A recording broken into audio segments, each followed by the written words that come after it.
So I want to start with this story about Israel and the Congo because someone sent this to me and I found other research about it as well. And I think there's a part of the Congo, of course, we talked about the genocide in the Congo on the show as well, but there's something else that has happened in the Congo that Israel is directly responsible for. And I don't think a lot of people know about that. In fact, this was shared with me recently. So let me go ahead and bring this up here. There was an article here. It was shared on LinkedIn, and I try to zoom in as much as I can. There we go. And I want you to pay attention to this picture. So on the left-hand side, you'll see these are Congolese here in the mines, right? So a lot of the resources are here, digging and working in the mines.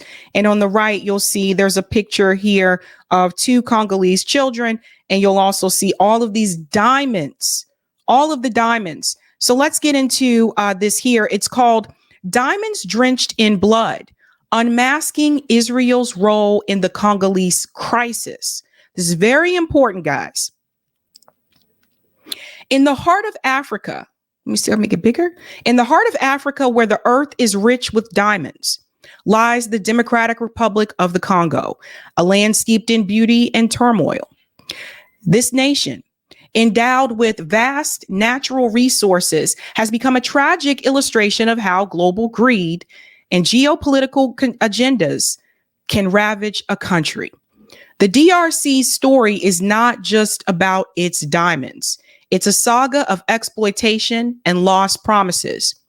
The allure of these precious stones has attracted various international players, casting long shadows over the nation's sovereignty and the well-being of its people.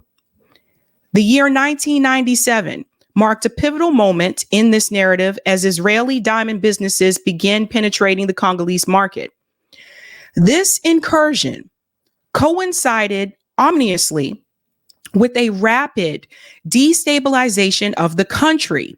By 1998, the DRC was plunged into a vortex of conflict and chaos, underscoring the disastrous impact of external economic interests and politically fragile regions. One thing I want to add here for those of you who are looking to get engaged or you're going to propose to someone, when you decide to shop for a ring, it is very important that you ask the jeweler, are these conflict-free diamonds?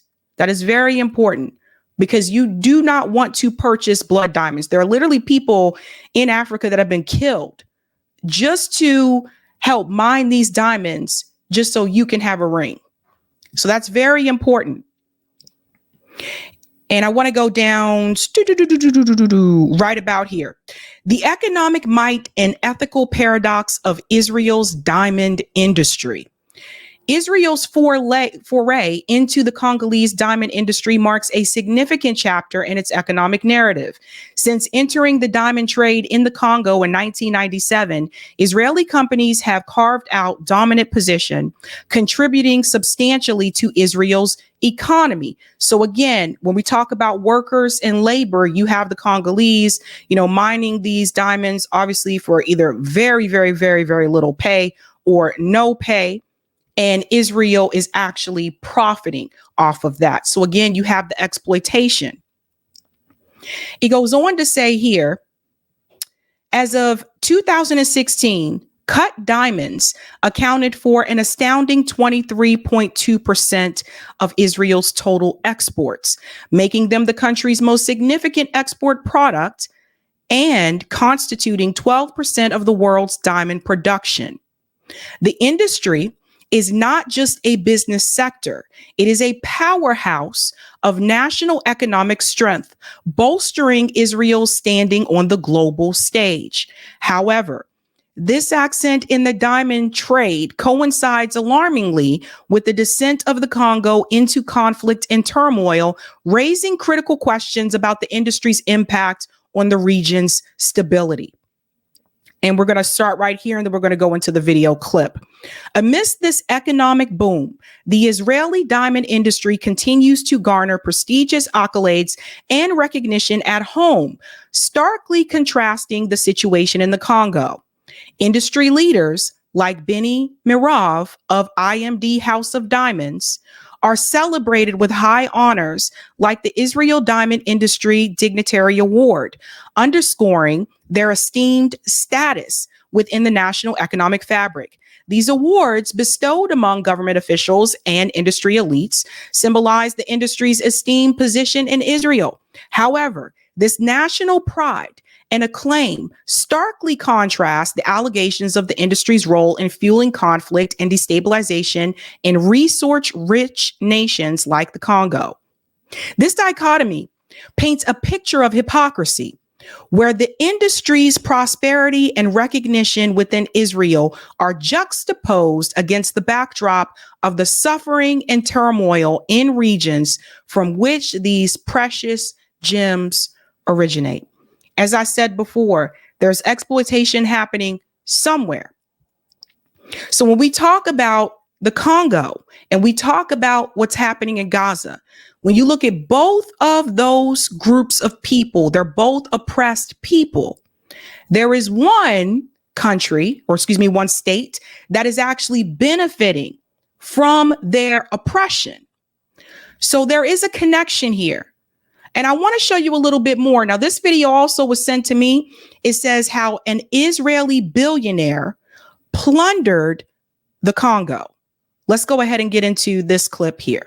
A diamond dealer dug himself into a hole of corruption, controversy, and shady deals sparkling in the heart of the dark continent's richest country.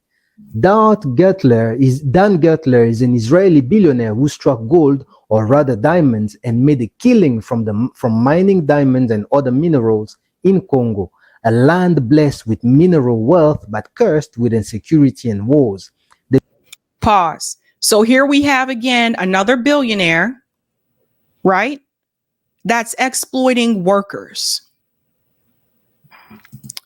Let's go on. The billionaire landed in DRC in 1997 and quickly became Congo's most powerful businessman, a notorious figure accused of human rights abuses, corruptions, bribery to officials to grease the wheels of his deals. He also used his close ties with the former President Kabila to secure lucrative contracts at the expense of the landlord, the people. The billionaire denied this accusation, claiming he invested in the development and welfare of DRC and that he is a victim of a political witch hunt. Then he sued anti-corruption activists, whistleblowers, journalists, and civil society groups. A group of 146 organizations condemned his lawsuit as an attempt to intimidate and silence them. By the way, 2 whistleblowers who exposed money laundering for him were sentenced to death in absentia, but the alleged money laundering was never investigated. His critics insist that he exploited the country's resources and people for his own gain, and that... Pause. Let's go back to the headline of this article here. Fight over corruption in Congo's mining riches takes a turn in Washington. So again, we see more corruption, right? We see another billionaire. I told you, you got to follow the money, and this is all connected. Another person that was able to profit off of the exploitation of the workers working in the mines in the Congo.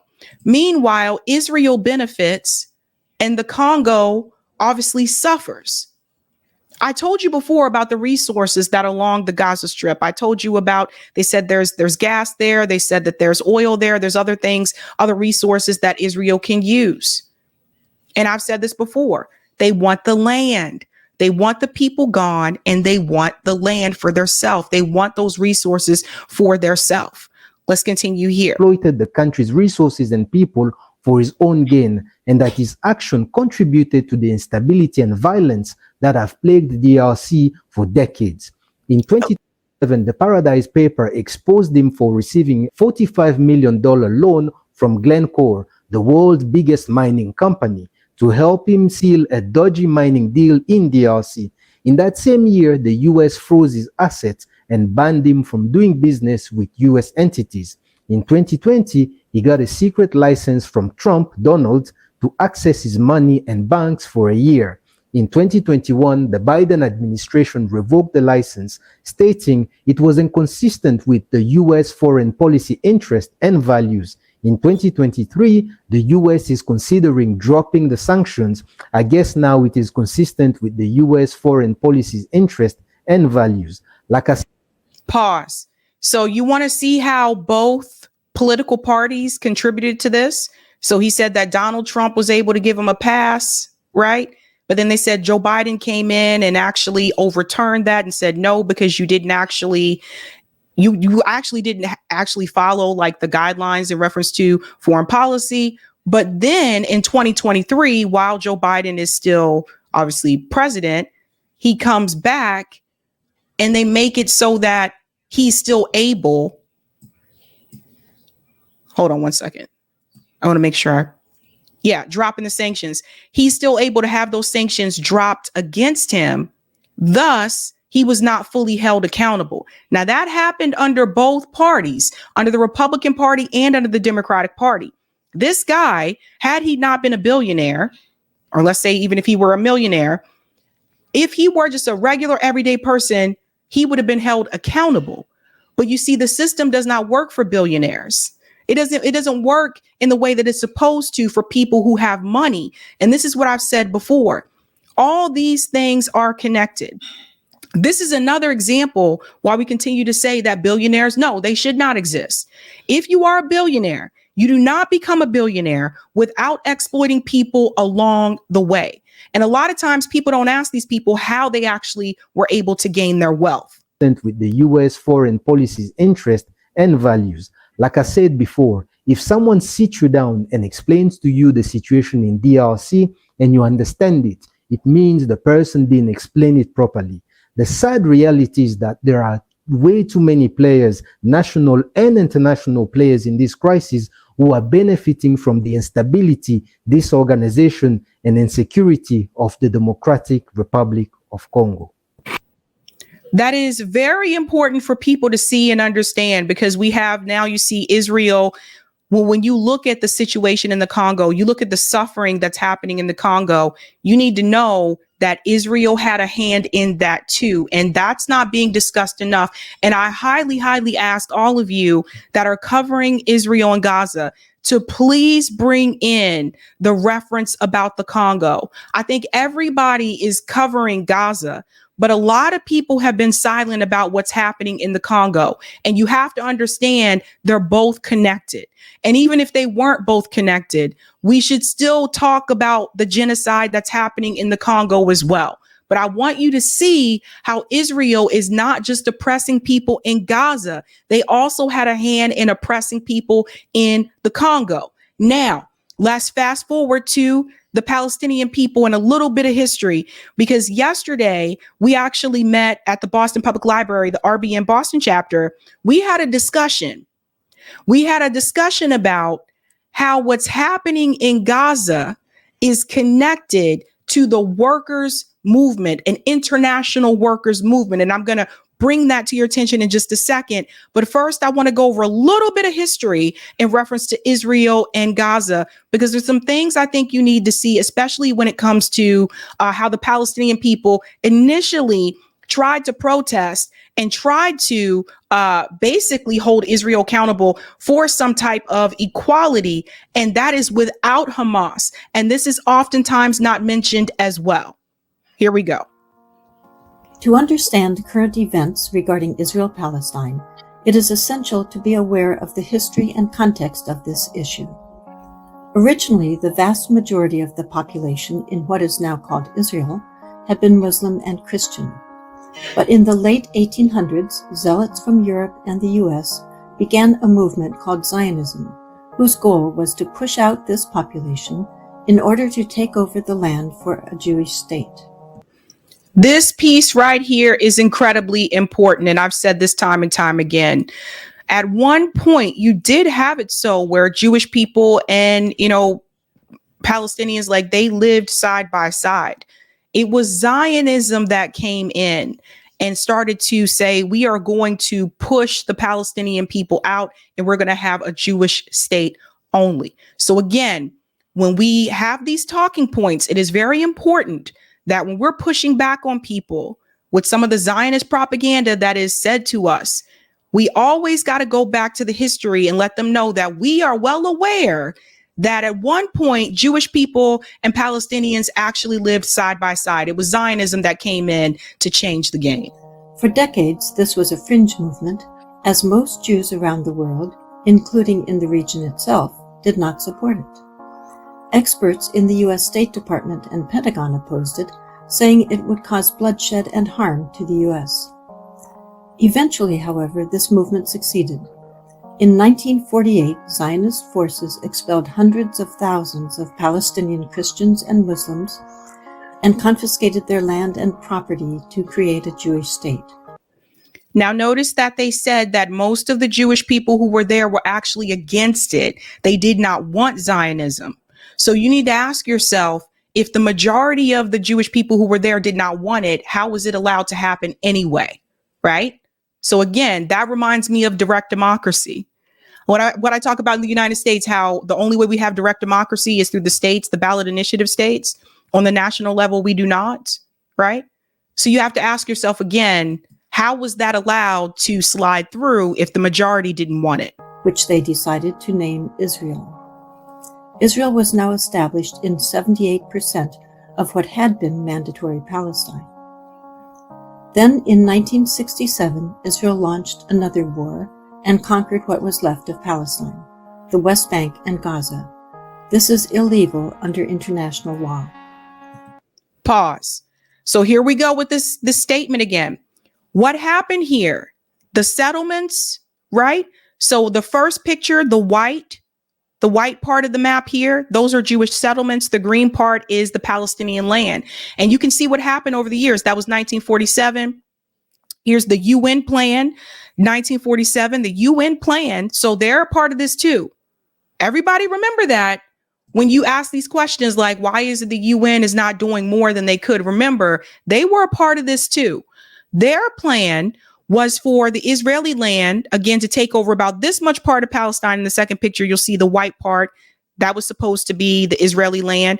And the green portions here were supposed to remain the Palestinian land. In 1949 to 1967, you can see, once again, this is where more of the settlements start to pop up. So this is actually going against the plan that the UN had. So Israel did what they wanted to do anyway. They have been doing this since then. Nobody stopped them then. That's why they're continuing to do it today. And then we fast forward to present, and you see these little green specks here, the West Bank and Gaza, and you can see what is actually left of the Palestinian land. Let's go on. By the way, during that war, Israeli forces tried to sink a U.S. Navy ship monitoring the conflict, killing 34 American servicemen and injuring 174. Israel has now turned the West Bank and Gaza into open-air prisons, controlling all entrances and exits and invading at will. Every day, Israeli soldiers invade Palestinian villages, beat and abduct Palestinians, including children, and destroy Palestinian property. Every single day. So when people tell you this all started October 7th, no. This started 1947. We got to go all the way back. And before October 7th, they were still beating Palestinian children. You saw the pictures, you've seen the videos multiple times before. They have been harassing these people. They've been assaulting these people for decades. So what you have to understand is that these people, because they've been occupied, because they've been oppressed, this is how a group like Hamas begins to form. Because when you're occupying the people under international law, they have a right to resist. They have a right to armed resistance. So it's always important when we get these Zionist talking points thrown our way from people like Rabbi Shmuley and Michael Rappaport and his crazy ass. When you get those talking points from those people, the way that you defeat them is by knowing the history. And once you start telling the history, this is when they'll try to overtalk you because you're starting to tell the truth. You have to dial it back. You have to pull it back from October 7th and start with how this all began in the first place. Israel has blockaded Gaza for 14 years, causing malnutrition in children, huge unemployment, and desperation. 70% of Gazans at least are refugee families pushed out by Israel in 1948, their ancestral homes and land stolen by the new Jewish state. Finally, in 2018, Gazans began a mass Gandhian-type march for their rights. Israel responded by deploying snipers, and it began shooting demonstrators during their weekly protests for over a year. Pause. Okay. 2018, they decided to protest peacefully. And how did the IDF respond? They began shooting them. So when people tell you that they didn't have a right to resist, I just want you to remember they tried to do things the peaceful way. They tried to peacefully protest. Imagine if we were peacefully protesting in the streets and all of a sudden the president sent in the National Guard and they just started shooting everybody. Put yourself in their shoes. Now, some of you say that this is not our issue because it's not happening in this country. You have to remember that the U.S., the police that we have in the United States are trained by the IDF. They use some of the same tactics. Where do you think the chokehold came from? When you look at the way that George Floyd, that Derek Chauvin, the way that he went after George Floyd when he put his knee on his neck, where do you think that came from? So it's only a matter of time, people, and I've been trying to signal the alarm for this. What they did to the Palestinian people in 2018 when they were peacefully protesting, who's to say there won't come a time in this country where the president won't tell the police to do that to us? You may think it can't happen, but we thought a lot of things couldn't happen. So the Palestinian people are oppressed people, just like the Congolese people are oppressed people. Both of them have been oppressed by Israel. Now we need to look at some numbers, because these are the numbers that mainstream media isn't showing you. It's called If Americans Knew. And I want people to know. Let's get into it. Check this out. For people who say that Palestinians are pampered, like RFK, daily U.S. aid to Israel and the Palestinians. During the past fiscal year, the U.S. is providing Israel with at least 10.7 million a day. You can see Israel is here in the blue, and Gaza, Palestinians here, is red. In military aid, they've been providing 0.73 million per day in foreign aid to the Palestinians. So stop it with this phrase that the Palestinians are pampered. You see where most of the aid is going. Let's go to the numbers in reference to Israeli and Palestinians killed. That was September 2000 to present. Check this out. 2,720 Israelis have been killed. Again, they're the blue bar here. But over 39,617 Palestinians have been killed. You see this? You see it? Okay. I'm showing you the disparities for a reason. Even when we talk about the rocket attacks, 34 Israelis were killed in Palestinian rocket attacks, and over 15,000 Palestinians have been killed in Israeli airstrikes since September 29th, 2000. These are the things that people need to see. When we talk about the children, Israeli and Palestinian children, 179 Israeli children have been killed by Palestinians. 14,835 Palestinian children have been killed by Israelis since September 29th, 2000. You can see the gap. You can see what happens to the group that's oppressed and occupied versus the one that's able to move freely and is getting a lot of aid from Western powers. Now, this is the one I think people may not know about as well. Current number of political prisoners and detainees. 103 Israelis are being held prisoner by Palestinians, while 9,000 Palestinians are currently imprisoned by Israel. You see, mainstream media isn't going to tell you this. So every time you see people on MSNBC or Fox News and say, return the Israeli hostages, again, you have to know how to push back on these talking points. You need to know that number, about 9,000 Palestinians currently being imprisoned by Israel. Let's go on. I was going to show the workers. this piece right here. Israeli and Palestinian unemployment rates. The Israeli unemployment rate is 3.4%, while the Palestinian unemployment in the West Bank is 13% and 45% in Gaza. It is not uncommon for oppressed groups to have high unemployment rates. When Israel is the one that is in power, they're the occupier. They're the one that's controlling everything.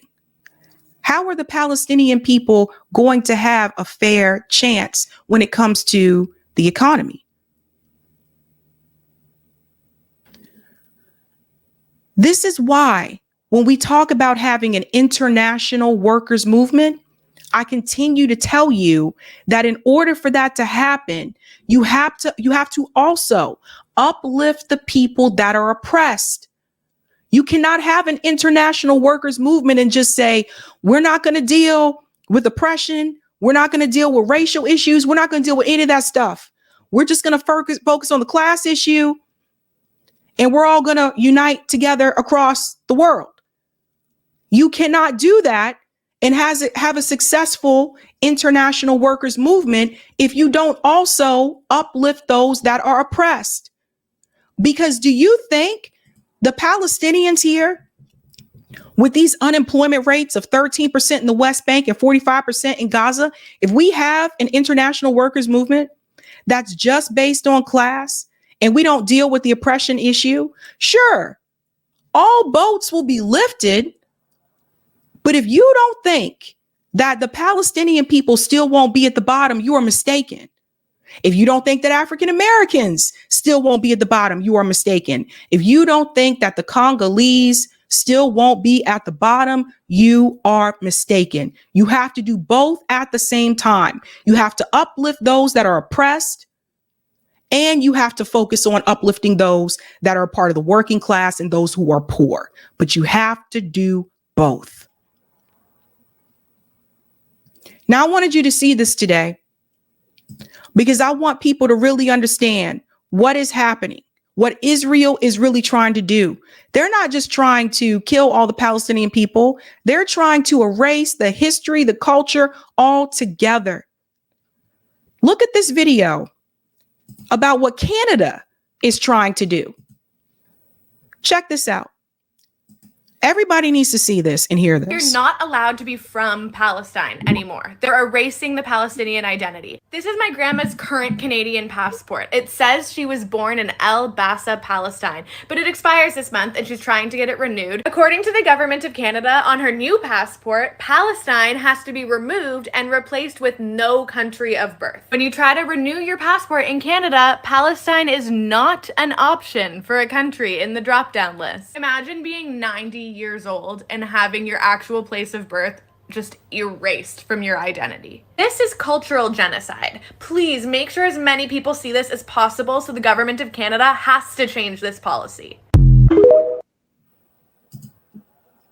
They're trying to erase all existence of the people and the culture and the history all together. And it's really interesting considering the fact that other countries have decided to rise up and push back against Israel. And that includes people like Lula.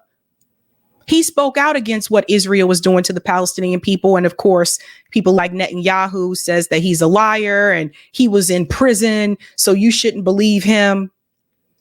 Well, Lula has decided to double down. And we need more leaders to rise up and do the same thing. You know, our government officials don't have the courage to do this in the United States because they're in Israel's back pocket. Anytime you have congressmen in Congress that are allowed to wear an IDF uniform and there's no pushback and no one tells them that that's treason or they're a traitor, but you can't have a Palestinian flag outside your office, our Congress, our government is bought and they are in Israel's back pocket. But Lula is not backing down. He is not afraid of Israel or Netanyahu. Listen to this. What the Israeli government is doing to the Palestinian people is not war, it's genocide. Porque está matando mulheres e crianças. Because they are killing women and children. Leia a entrevista. Leia a entrevista ao invés de ficar. Read the interview I gave in Ethiopia. Read the interview instead of judging me. Me julgando pelo que disse o primeiro-ministro de Israel. Based on what the Prime Minister of Israel said. É genocídio. São milhares de crianças mortas. It's a genocide. There are thousands of children dead. Milhares desaparecidas e não tá morrendo soldado, tá Thousands missing. Sorry, I didn't want to miss that part. It's not soldiers who are dying. soldado, tá morrendo mulheres Women and children are dying inside the hospital. e crianças dentro do hospital. Se isso não é genocídio, If it isn't genocide, I don't know what it eu is. não sei o que é genocídio.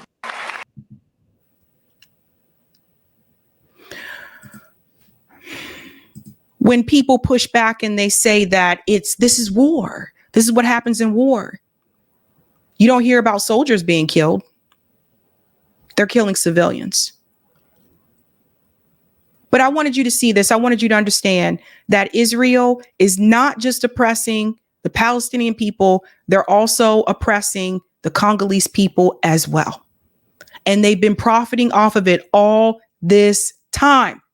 So please, I beg of you, all of you in independent media that have been covering Gaza and the West Bank, I beg all of you to also make the connection between the Congo and Israel as well.